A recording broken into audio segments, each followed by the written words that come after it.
नमस्कार, मैं कमलेश सिंह बल्ला बच्चों के साथ मुलाकात के एपिसोड 3 में आप सभी का स्वागत करता हूं। आज हमारे साथ मौजूद है पीजेजे शिक्षण संस्थान में अध्ययन करने वाले 2 छात्राएं और 2 छात्र।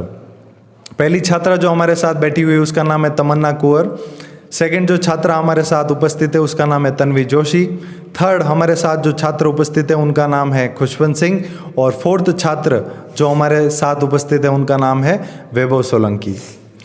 आज हम इन बच्चों से कुछ ऐसे सवाल जवाब करेंगे और ये सवाल जवाब हम इनको जो क्लासरूम में पढ़ाते हैं उन्हीं पर बेस्ड होंगे। मैं आपको बताना चाहता हूँ कि बच्चों के साथ मुलाकात के एपिसोड जो पहले 2 हो चुके हैं उन पर जो पेरेंट्स का हमको प्यार मिला है वो काफ़ी काबिल तारीफ़ है। इसीलिए हमने सोचा कि हम एपिसोड 3 भी आगे कंटिन्यू करें। इस इंटरव्यू में मैं इनसे कुछ सवाल जवाब करूंगा और ये हो सकता है इनको याद हो सकता है ना हो। पहला सवाल जो मैं पूछना चाहूँगा तमन्ना से कि बीपी मापने के यंत्र को क्या कहा जाता है? स्पाइग्नोमैनोमीटर। Very good. स्पाइग्नोमैनोमीटर से हमारे बॉडी में बीपी को मापा जाता है। अगला जो क्वेश्चन है वो मैं तन्वी से पूछना चाहूँगा कि वर्षा मापने के यंत्र को क्या कहा जाता है? Rain gauge. Rain gauge, very good. अगला जो नेक्स्ट क्वेश्चन है मैं खुशवंत से पूछना चाहूँगा कि वायु दाब मापने का जो यंत्र होता है उसे क्या कहा जाता है? Barometer. Barometer, very good answer. Next question is to Vaibhav Solanki and my question is जो अर्थक्वेक होता है, भूकंप होता है, उसको मापने का जो इक्विपमेंट होता है उसे क्या कहा जाता है? Richter scale. Very good. Richter scale से जो अर्थक्वेक है उसको मापा जाता है। अगला जो क्वेश्चन है वो है कि विश्व में सर्वाधिक वर्षा कहाँ होती है? क्या तमन्ना आप मुझे बता सकती हो? मासिनराम, मेघालय। Very good. मेरा जो नेक्स्ट क्वेश्चन है वो है कि कोरल रीफ क्या होती है और विश्व की सबसे बड़ी कोरल रीफ कौन सी है? कोरल रीफ क्या होती है? खुशवंत इसका आंसर देंगे और विश्व की सबसे बड़ी कोरल रीफ है इसका आंसर हमें वैभव देंगे। कोरल रीफ क्या होती है? समुद्र में कुछ जीव होते हैं जो एक के ऊपर एक गिर के मर जाते हैं, उनसे बहुत अच्छी जगह, सुंदर जगह का निर्माण होता है, उसे कोरल रीफ कहा जाता है।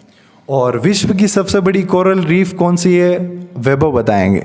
विश्व की सबसे बड़ी coral reef great barrier reef है और इसका नाम ग्रेट बैरियर रीफ है और यह ऑस्ट्रेलिया में है।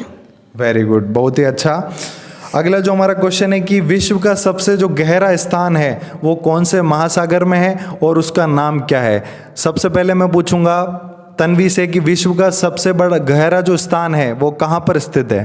प्रशांत महासागर। क्या मुझे आप उसका नाम बता सकती हो? Mariana trench.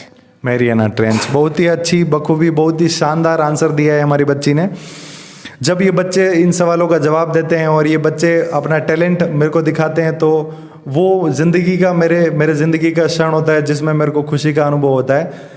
तो अगला क्वेश्चन मैं पूछना चाहूँगा तमन्ना से कि हमारे जो वायुमंडल में हो सबसे ज़्यादा कौन सी गैस पाई जाती है? Nitrogen. Very good. Next question है कि हम जब हिस्ट्री पढ़ते हैं तो हम हिस्ट्री में डेट को काउंट करते हैं, इतिहास में काल गणना की जाती है, तो उसमें हम कई बार देखते हैं कि कुछ वर्ड्स हमको दिखाई देते हैं जैसे AC हो गया, AD हो गया, BC हो गया।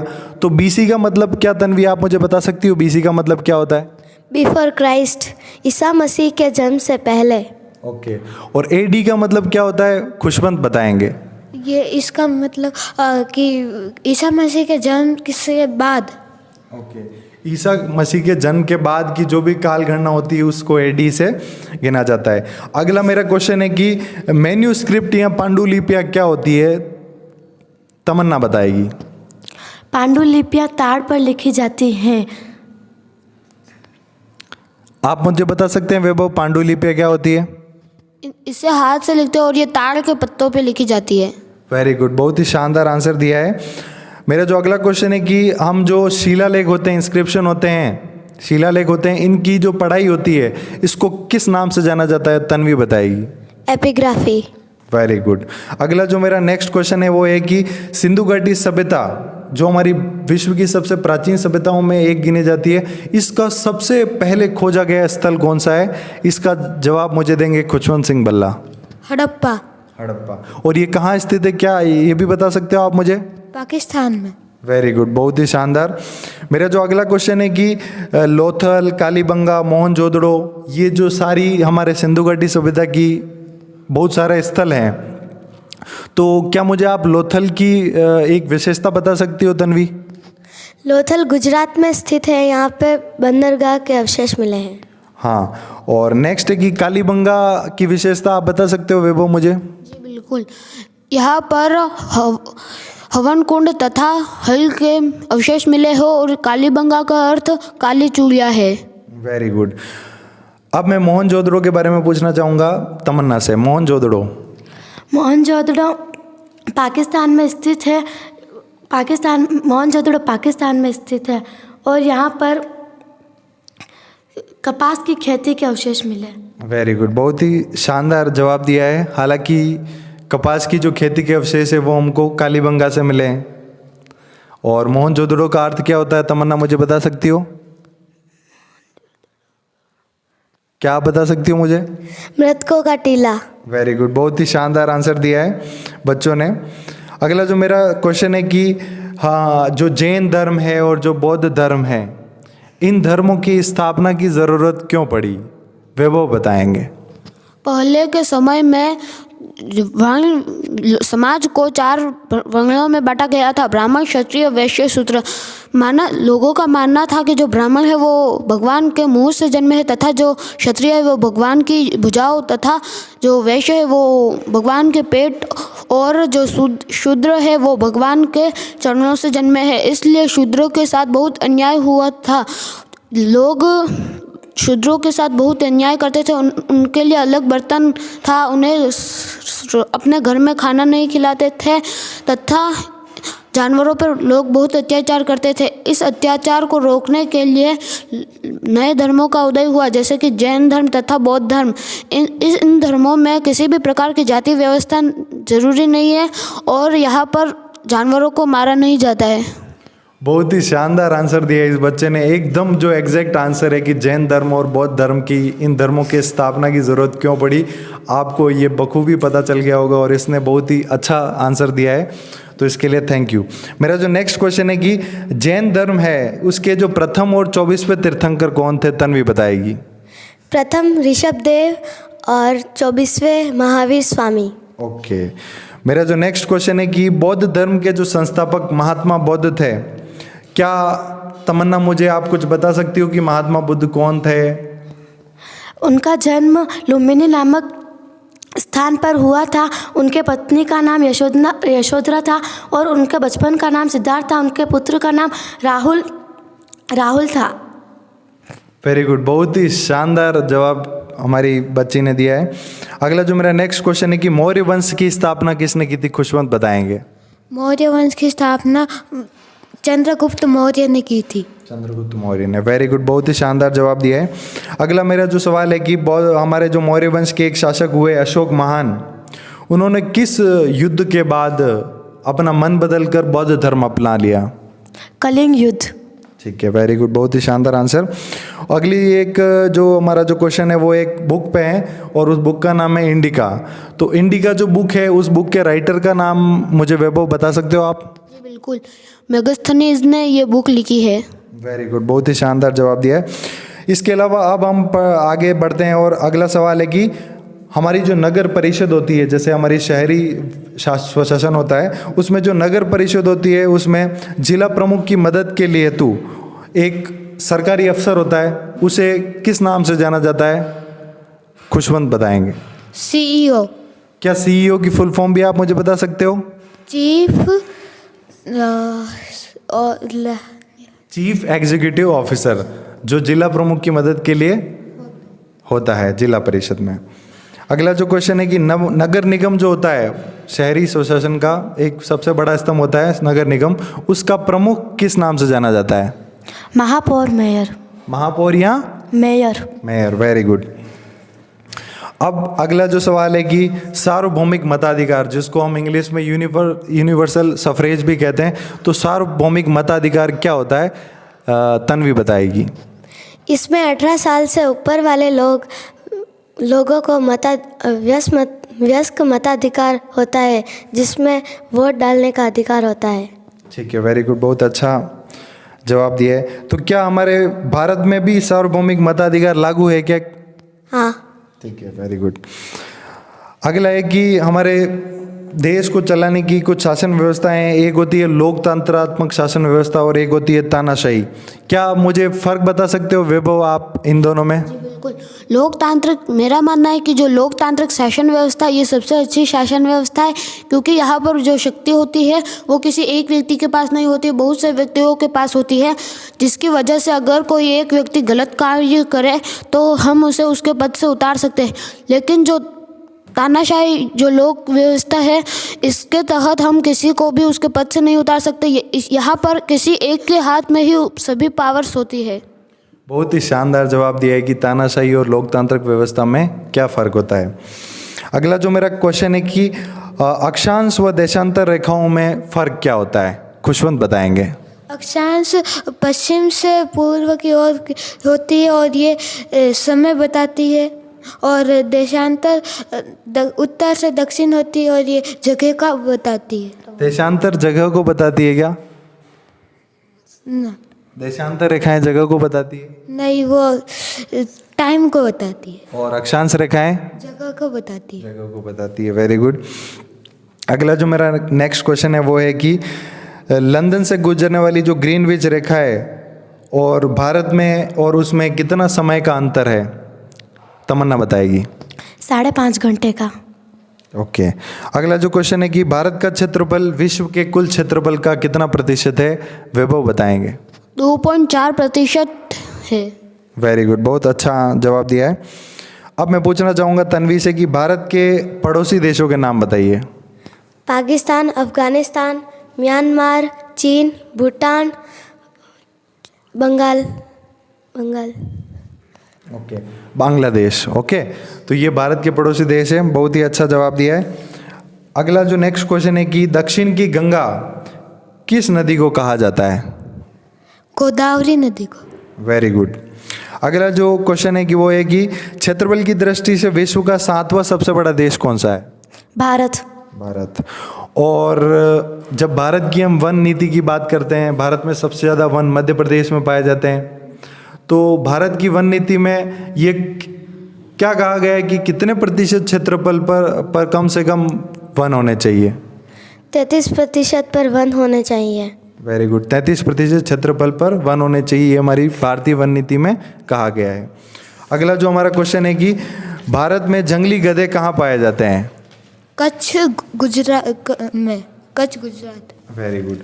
अब मैं पूछूंगा वैभव से नेशनल पार्क और अभ्यारण्य में क्या अंतर होता है? नेशनल पार्क यह जानवरों के लिए आरक्षण के लिए होता है, पर यहाँ पर हमें बहुत सतर्कता रखनी होती है।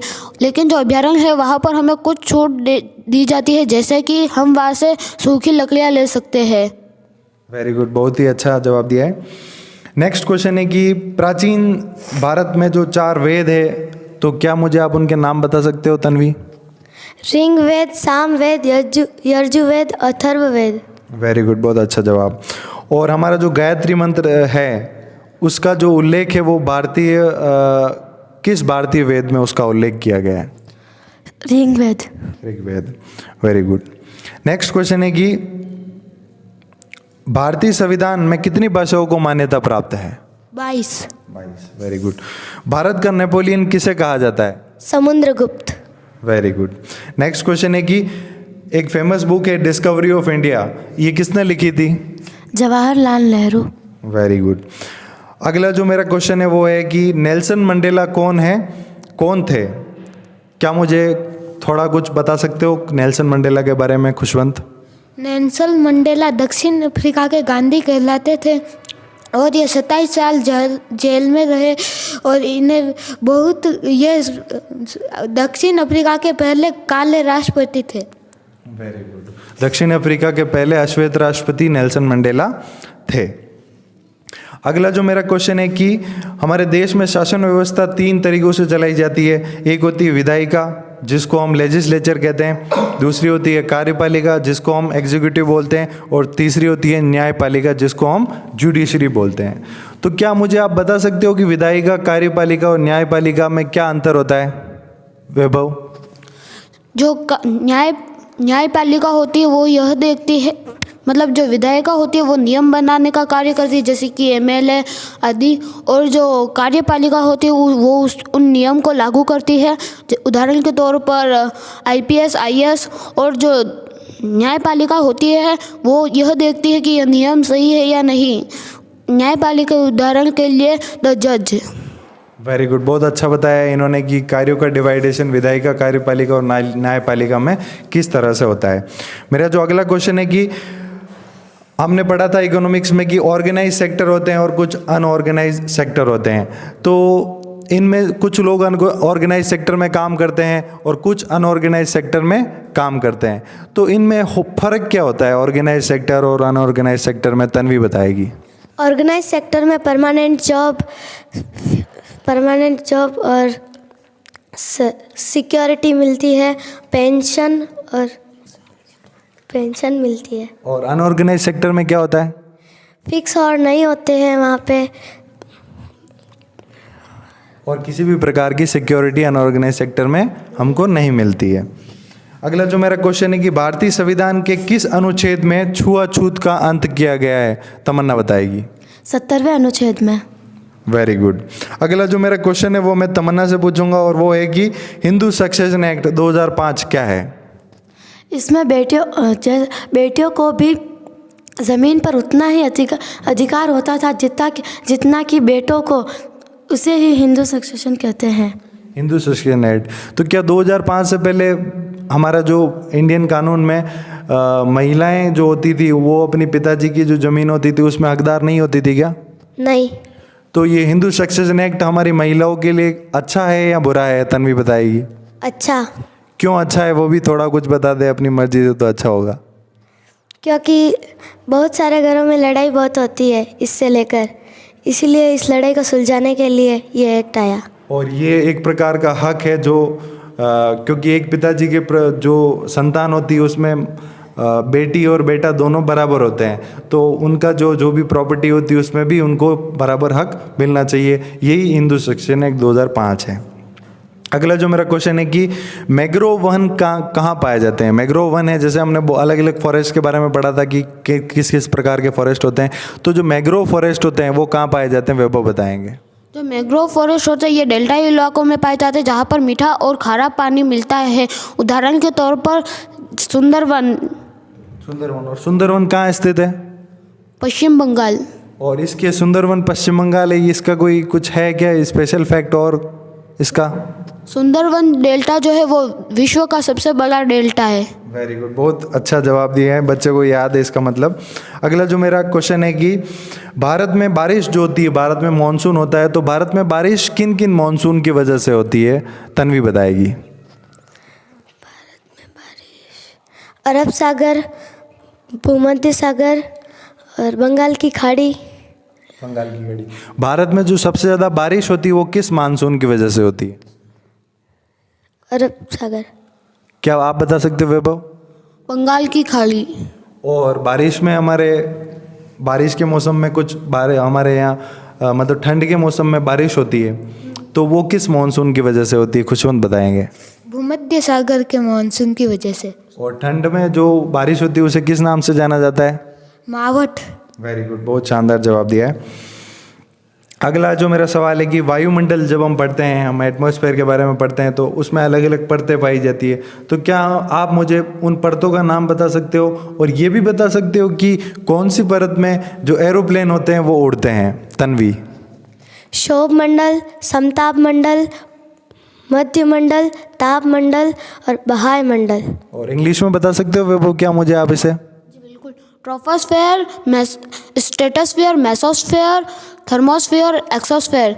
और जो स्ट्रेटोस्फेयर होते हैं इसमें एरोप्लेन उड़ते हैं क्योंकि वहाँ पर बहुत कम भूकंप जैसी प्रॉब्लम्स होती है, तेज़ हवा बहुत, सब वहाँ पर तापमान बहुत कम होता है, बराबर होता है।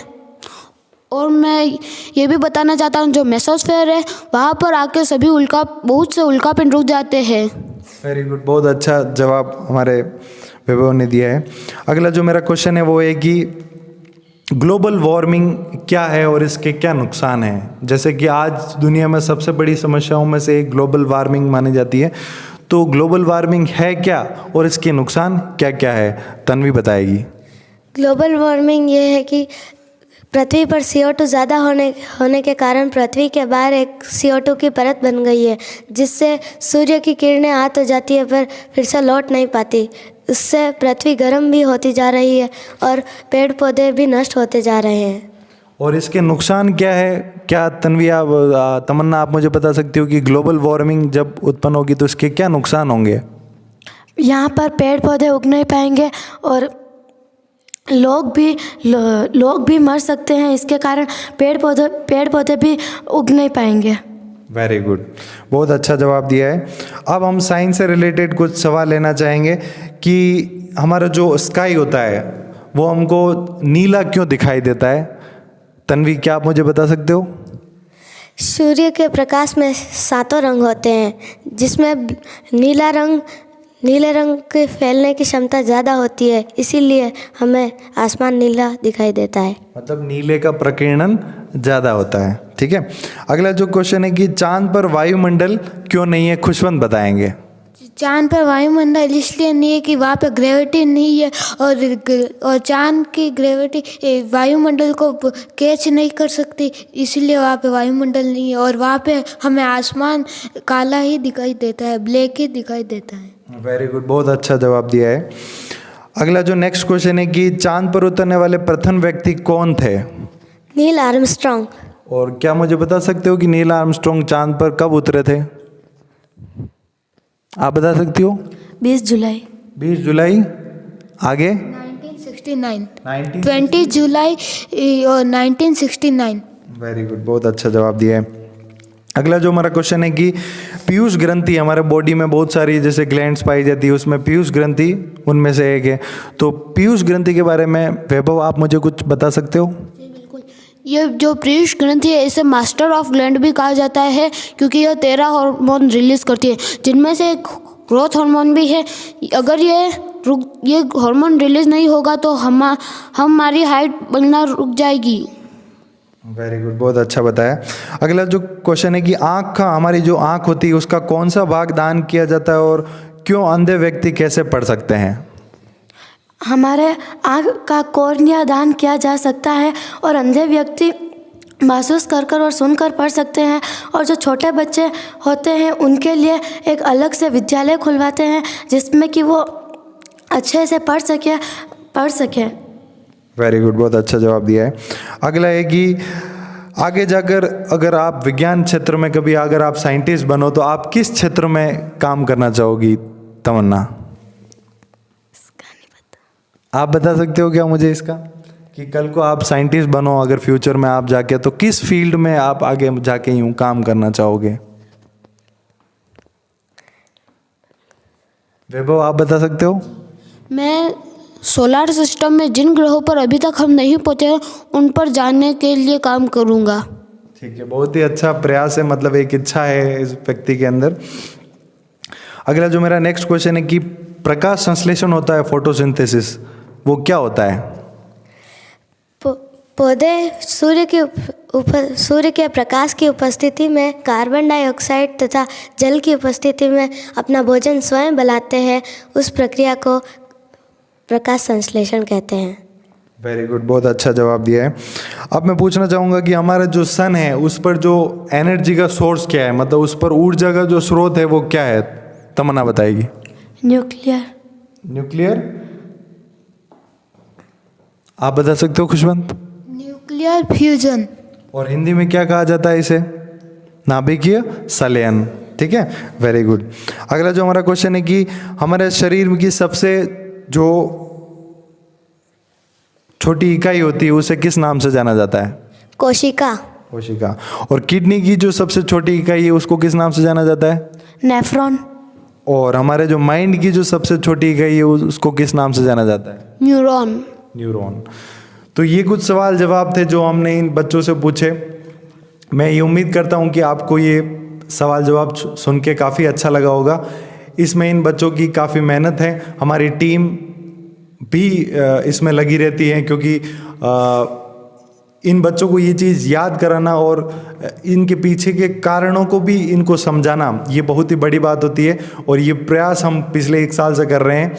अगर आप भी इस प्रयास का हिस्सा अगर बनना चाहते हैं तो आप हमारे विद्यालय में हमसे संपर्क कर सकते हैं। मैं उम्मीद करता हूं कि ये इंटरव्यू, ये एपिसोड आपको अच्छा लगा और आने वाले समय में एक दिन ऐसा भी आएगा जब हम कहेंगे कि बच्चों के साथ मुलाकात के एपिसोड 100 में आप सभी का स्वागत है, क्योंकि जैसे जैसे समय बढ़ता जाएगा वैसे वैसे नए एपिसोड आते जाएंगे, नए नए नवाचार भी इसमें किए जाएंगे। अभी हम एक सेम पैटर्न पर चल रहे हैं जिसमें हम कुछ क्वेश्चंस लेते हैं और इन बच्चों से उन क्वेश्चंस को पूछते हैं, लेकिन आगे जाकर हम अपने ये एपिसोड है बच्चों के साथ मुलाकात के, इनमें काफ़ी नवाचार करने वाले हैं। और अगर आप अंत तक इस वीडियो को देख रहे हैं तो आप सभी का धन्यवाद। और मैं दिल से इन बच्चों का भी धन्यवाद देना चाहूँगा, क्योंकि इन बच्चों ने इतनी मेहनत की है। ये बच्चे रात दिन मेहनत करते रहते हैं और ये देखकर मेरे को और मेरी टीम को, मेरे विद्यालय को, सभी को बहुत खुशी होती है। और पेरेंट्स को भी अपने बच्चे पढ़ते हुए, नई नई चीज़ें सीखते हुए अगर देखते होंगे तो उनको भी काफ़ी अच्छा लगता होगा। धन्यवाद, थैंक यू। मिलते हैं नेक्स्ट एपिसोड में।